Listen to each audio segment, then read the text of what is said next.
ভুলতে গেলে মনে পড়ে বুকু পাটিয়ে কষ্ট জোরে চোখের জল তো নিষেধ মানে না। বন্ধুরা, আজ আমরা চলে আসলাম সুনামগঞ্জের তাহিরপুর উপজেলা টাঙ্গুয়ার হাওড়ে। ঢাকা কমলাপুর থেকে রাত 10:30টার হাওড় এক্সপ্রেসে করে আমরা চলে আসলাম মোহনগঞ্জ। ভোর 3:30 4টা নাগাদ মোহনগঞ্জ নেমে এখান থেকে অটোতে করে আমরা চলে আসি ঘাটে। ঘাট থেকে আমাদের নির্ধারিত বোটে আমরা চলে আসি হাওড়ে। এই ঘাট থেকে ছোট নৌকায় করে আমাদের বড় নৌকা পর্যন্ত যেতেই লাগে 1.5 ঘন্টা। টাঙ্গুয়ার হাওড় বাংলাদেশের সর্ববৃহৎ মিঠা পানির হাওড়। এই হাওড়ের আয়তন 100 বর্গ কিলোমিটার। বৃষ্টি মৌসুমে এটা বেড়ে 1 থেকে 1,500 বর্গ কিলোমিটার পর্যন্ত বিস্তৃত হয়।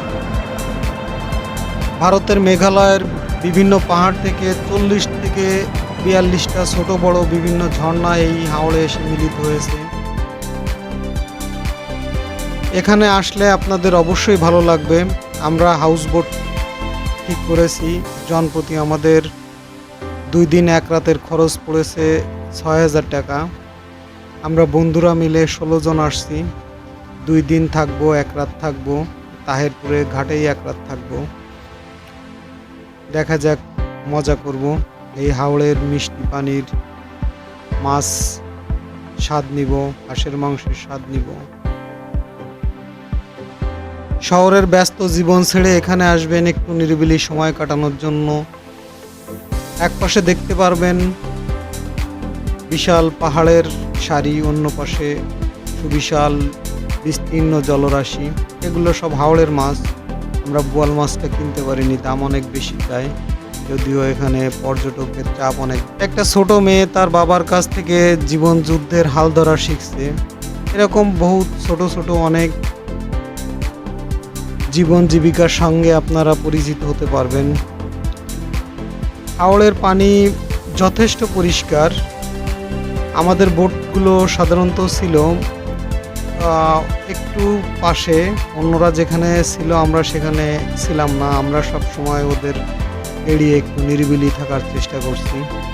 এখানে এসে দেখতে পারবেন আপনারা নীলাদ্রি লেক, বারিক্কা টিলা, যেটা একবারে নীলাদ্রি লেক আর বারিক্কা টিলা পাশাপাশি। জাদুকাটা নদী, শিমুল বাগান আর এই বিস্তীর্ণ জলরাশি তো আছে। নিঃসন্দেহে আপনারা মুগ্ধ হবেন। এক ভাইয়ের একটা ফানি ভিডিও আমি দেখছিলাম, যেখানে উনি বলছিলেন হিসাব করে যে প্রতিদিন এখানে এত শত শত হাউস বোর্ড আসে, হাউস বোর্ডে এত হাজার হাজার মানুষ আসে প্রতিদিন। তাদের যে বর্জ্য পদার্থ এগুলো আসলে যায় কই? এখানে যারা আসে তারা নাকি গোসলের সঙ্গে সঙ্গে এই ময়লাগুলো গায়ে মেখে যায়। আর ময়লাগুলো তো আমরা ঢাকা শহরেও মাখি। ড্রেনের ময়লাগুলো আপনি কই যায়? বৃষ্টির সময় অতিবৃষ্টিতে যে ময়লা সেগুলো কোথায় যায়? এসব ফানি ভিডিও সিরিয়াস হবেন না। নীলাদ্রি লেকের ওপাশেই পাহাড়গুলো সব ভারতের, লেকটা আমাদের। নীলাদ্রি লেকের নীল জলরাশি আপনাকে মুগ্ধ করবে। পেছনে আছে আপনার, পেছনে সবুজে মোড়ানো টিলা, সামনে গাঢ় নীল জলরাশি নীলাদ্রি লেক। সূর্যাস্তের সময় এমন জায়গায় থাকতে কার না ভালো লাগে? তাতে যদি থাকে আইসক্রিম বিক্রেতা ছেলেদের মতো এরকম গলা ফাটানো গান, কেমন লাগে? পাটিয়ে কষ্ট জোরে চোখের জল তো নিষেধ মানে না। আহা, বন্ধু আমার পূর্ণিমার চাঁদ, তার লাগি মন করে আনচান। বন্ধু আমার পূর্ণিমার চাঁদ, তার লাগি মন করে আনচান।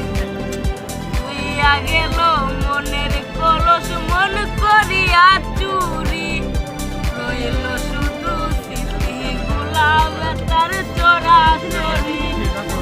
তুইয়া গেল মনের কলস মন করিয়া চুরি, রইল শুধু স্মৃতি গুলাবে তার চোরাচুরি। ভুলতে গেলে মনে পড়ে বুকু পাটিয়ে কষ্ট জোরে চোখের জল তো নিষেধ মানে না।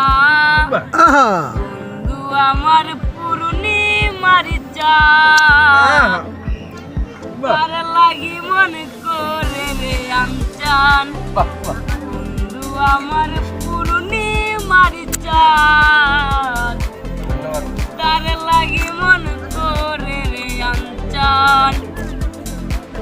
আজ রাতে থাকবো নীলাদ্রি লেকের পাশেই হাউস বোটে। রাতটা এখানে কাটিয়ে পরের দিন সকালবেলা চলে যাব জাদুকাটা নদী শিমুল বাগান দেখতে। জাদুকাটা নদীর পানি এত স্বচ্ছ এবং এত শীতল, আমি এমন পানি জীবনেও দেখি নাই। আমার দেখা সবচেয়ে অসাধারণ পানি এই জাদুকাটা নদীর পানি। এখানে আসলে বিভিন্ন পেশার লোকজনের সঙ্গে আপনার দেখা হবে। কেউ পাথর উত্তোলন করছে, কেউ কয়লা তুলছে, বেশিরভাগই হচ্ছে পাথর ব্যবসার সঙ্গে জড়িত, যেটা আমাদের দেশের জন্য আসলেই ক্ষতিকর। এগুলো ঠেকানো উচিত। আর আমরা যে বাড়ি করার জন্য সিলেট বালিটা কিনি, সিলেট বালিটা এখানে পর্যাপ্ত পরিমাণে এত পরিমাণে আছে যে আমি দেখে মুগ্ধ। দেখুন জাদুকাটা নদীর সৌন্দর্য আপনাকে একেবারে মুগ্ধ করবে। আমরা শিমুল বাগানে যাই নাই, এই একেবারে ঘাটেই হচ্ছে শিমুল বাগান। আপনারা শিমুল বাগান থেকে ঘুরে আসবেন, ওটাও অনেক ভালো। তবে জাদুকাটা নদী আমার সবচেয়ে সেরা নদী এটা। ধন্যবাদ, ভালো থাকবেন সবাই।